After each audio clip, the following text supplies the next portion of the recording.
Cancer सर्वांगीण मार्गदर्शन भाग 20 वैद्य दिलीप गाडगिल पुणे। तो जब भी कैंसर का निदान होने का समय आता है कि एफएनएसी हो गई, बायोप्सी हो गई, स्कैन हो गए और अब ये पक्का हो गया कि ये कैंसर ही है, तब उस समय से लेकर एक भीति का माहौल छा जाता है पूरे कुटुंब पर, पूरे फैमिली पर, परिवार पर। और फिर उसमें से कैसे निकले, ये एक अहम चिंता का विषय है। ज़्यादातर डॉक्टर सिर्फ बताना चाहते हैं कि ये इस प्रकार की स्थिति है, और बहुत सारे लोगों में कैंसर बहुत आगे बढ़ जाने पर ही डिटेक्ट होता है, मालूम होता है। जबकि अगर तीसरे स्टेज में, चौथे स्टेज में कैंसर अगर मालूम पड़ा तो फिर डॉक्टर भी कहते हैं कि कुछ आशा ये नहीं है ये ठीक होने की इस प्रकार से। तो ये भीति और भी गहरी इस प्रकार की हो जाती है। तो उसमें उस सब परिवार को उसके बारे में अवगत कराना, और फिर अगर मरीज खुद भी धीरज न रखने वाला इस प्रकार का हो, या उसके निजी रिश्तेदार बहुत ही भयभीत हो जाने वाले इस प्रकार के हो, तो ये परिस्थिति और विकट इस प्रकार की हो जाती है।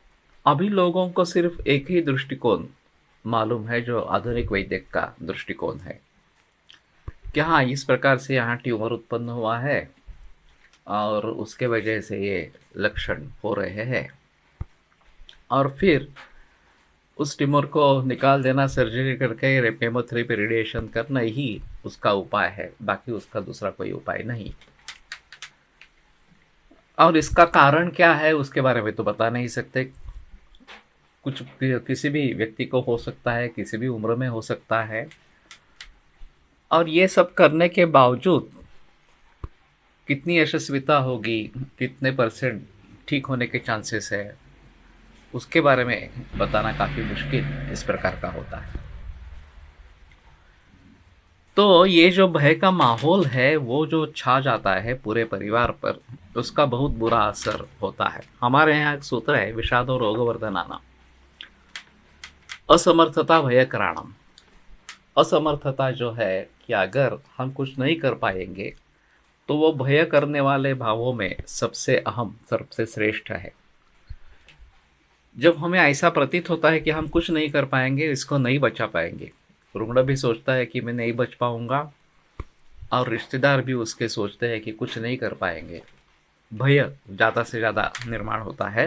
हमारे यहाँ एक उदाहरण ऐसा हुआ था कि मैं शाम को क्लिनिक में था, तब कि मुझे एक फ़ोन आ गया हमारे रजिस्ट्रार से कि एक अर्जेंट केस है, ज़रा देखो, अभी तुम्हारे पास भेज रहा हूँ। एक्यूट ल्यूकेमिया की केस थी, 95% ब्लास्ट सेल्स थे। हमारे विद्यापीठ का कर्मचारी था।